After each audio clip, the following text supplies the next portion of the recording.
What up? And welcome to another episode of From the Script to the Screen.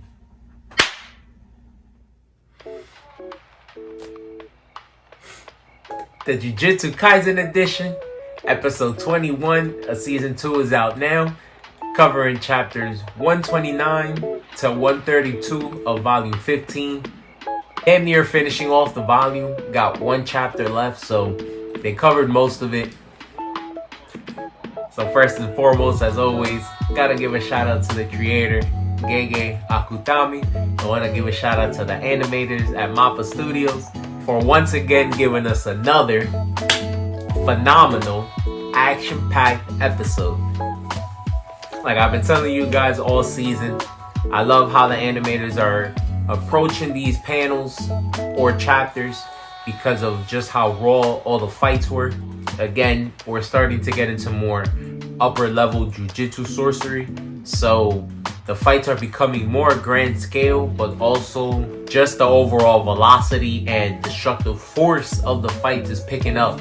So I think that they've been doing a great job of portraying this. And getting into the episode, they give us a conclusion of the fight between Todo, Mahito, and Yuji. Again, like we've known before, like Nanami stated, Mahito is such a dangerous cursed spirit because of his ability to adapt to battle. His IQ is, to not even lie, very good. Even though he is facing two people with a lot of destructive power, he's still been able to hold his own. And again, he's even able to learn some strategies off of them. So Mahito is definitely a force to be reckoned with, a menace.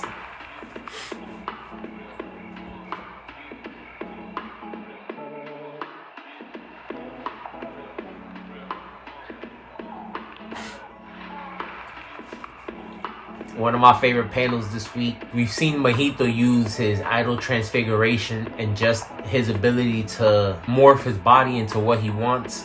Been very useful for him up to this point. And in this episode, he just learns another way to use it. From my understanding, this whole soul, and I might be butchering this pronunciation, multiplicity, is him combining a bunch of souls that he already had his hands on. And so the difference is that we see those large outbursts where they appear to be worm-like and just larger in capacity is more of the rejection from the souls themselves. And these polymorphic souls that he busts out in this episode have more of a weaker rejection to his curse technique, so he's able to mold their transfiguration a little better. At least that's what I think. And so it was dope to see, because we see that when they land the hit on Todo, they are pretty powerful themselves.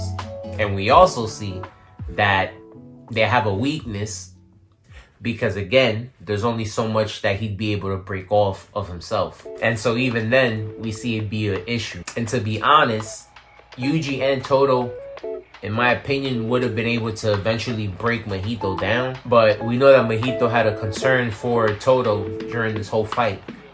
We know that his curse technique is a nuisance, very hard to deal with, and so he wanted to take him out the picture. Understandable, because you have no control over your body when Todo's around. And so, like I said, Mahito is a master at adapting, and like they said in the episode, him just witnessing Gojo have a domain expansion that, long story short, is very accurate, or for a better word, methodical, or maybe very calculated. You know, expanding your domain a certain distance or for a certain amount of time is something that takes skill. And since he just saw Gojo do this, he's now able to perform it himself, and which was pretty crazy.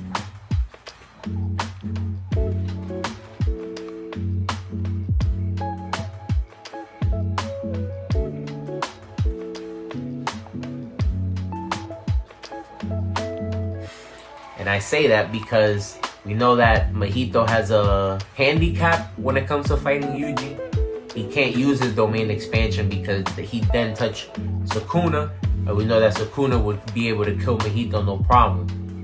He already severely injured him before, which which was a fight that they mentioned in the episode. And so Mahito, using some of that experience, again, he was able to expand his domain for a little bit of time, just enough for him to reach Todo and handicap him. Ends up removing one of his hands, and we know that the requisite for his technique being the actual action of him clapping his hands, he's kind of rendered a little useless. Gotta give props to Todo. Before he's taken out the picture, another person that has very good battle IQ ends up using one of Mahito's hands to perform his curse technique.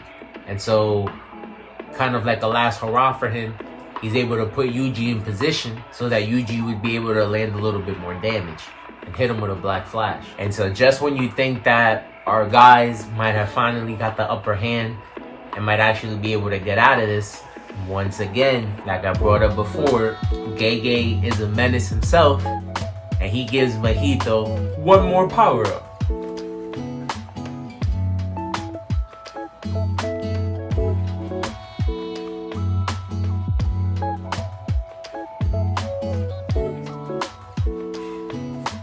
That's the cover page for chapter 131. Shout out to Gege. His art is amazing. And we see Mahito have some type of transformation. Brought it up on X. I wanted to talk about Mahoraga and Mahito, how their appearance is a little similar. I think it's interesting because it makes me think in some type of time conundrum, he could have became him, is him, or it can become some type of special grade cursed spirit because he also resembled the one in season 1 and be incorporated with Megumi's technique somehow. I don't know.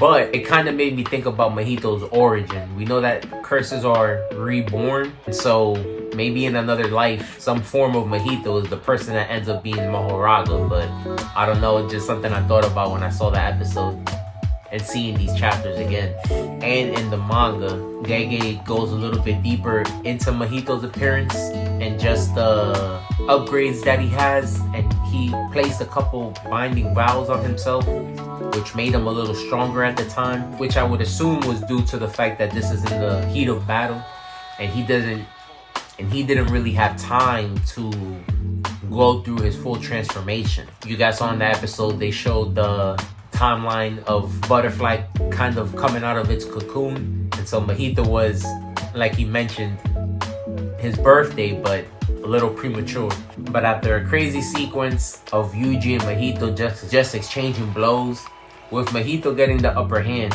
because like Yuji mentioned, he's becoming something beyond the cursed spirit.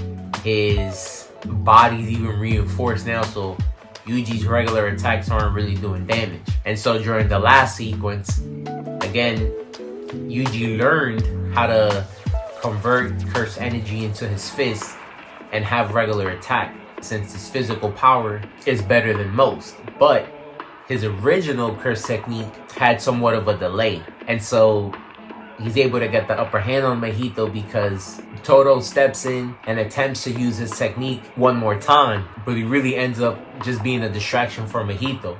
He kind of fools him and makes him think that he'll still be able to clap with just one hand, and that just the impact would switch them. But we see that he ends up tricking them, and they don't switch at all. And so with things not playing out like he thought, Yuji's again able to land another black flash with the proper amount of build-up and in an area that was left defenseless. Shout out to the animators.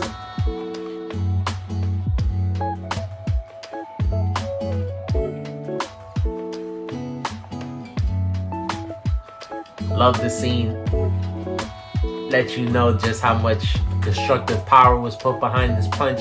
We know that Yuji is valid in all his disgust or disdain for Mahito being all that he's just done in Shibuya. We see the cool scene where Yuji becomes the hunter and Mahito becomes the prey. He would always consider himself the hunter since he would be able to toy with humans and do whatever he wants with them. So the scene with him being the predator chasing him through the woods was a very dope analogy. We see Mahito running to get those body double, and that's where they leave us. But with that being said, the season is definitely coming into an end. So let me know what you guys think about the episode, how you think the season's gonna finish. Looking forward to next week. Peace.